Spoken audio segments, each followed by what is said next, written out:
Guys இப்போ நான் எப்படி பார்க்க போகிறேன்னா எங்கள் பெரியம்மா வந்து கூப்பிட்டாங்க அப்படின்னு சொல்ல போகிறேன். அப்படி சொல்லி என்ன ரியாக்ஷன் சொல்லிட்டு பார்ப்போம்.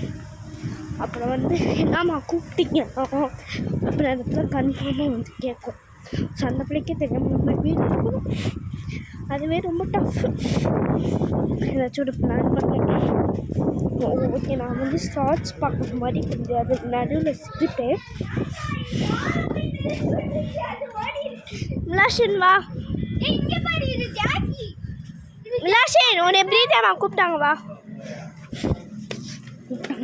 வீட்டுக்கே அந்த பிள்ளை வந்துக்கிட்டு தெரியலை கூப்பிட்டாங்க வா. ஹாய் சொல்லு. நம்ம வந்து வீடியோ எடுத்துக்கிட்டு இருக்கோம்.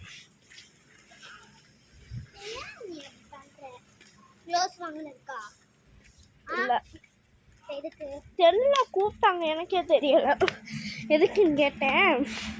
அடிக்கிறக்காக கூப்பிட்றேன்னு சொன்னாங்க. தெரியலை.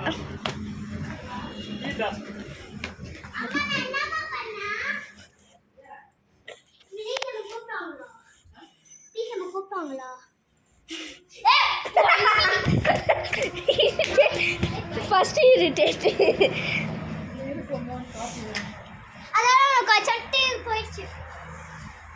நம்ம வந்து இன்னையிலேருந்து ஸ்டார்ட் பண்ணுறோம்.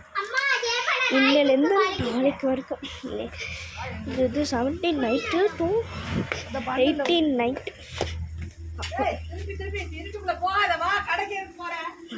தித்துறாங்க. ஸோ எப்படி நம்ம பிளான் அடிக்க வந்துட்டானா தான் ஓடி விட்டேன். ஸோ அடுத்து வந்து நம்ம என்ன பண்ண போகிறோம் அப்படின்னா ரிலேஷன் ஆர்த்தி அம்மா உன்னை கூப்பிட்டாங்க. எதுக்கு கூப்பிட்டா உனக்கு ட்ரெஸ்ஸஸ் தட அப்படின்னு சொன்னாங்க. ரிலேஷன் உன்னை ஆர்த்தி அம்மா கூப்பிட்டாங்க. இப்போ தான் அங்கே போயிட்டு வந்தேன். ஆர்த்தி அம்மா ப்ராமிஸாக கூப்பிட்றாங்க வா.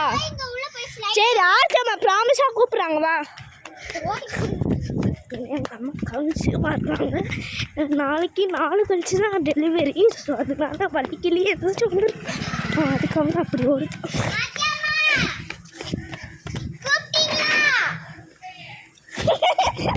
செகண்ட் ஸோ வந்து என் தங்கச்சி வந்து அவள் ஏன்னா எங்கள் அம்மா கன்சீவாக இருக்காங்க. வலிக்கலையே ஏதாச்சும் வந்துருச்சுன்னா என்ன பண்ணுறது. அதனால தான்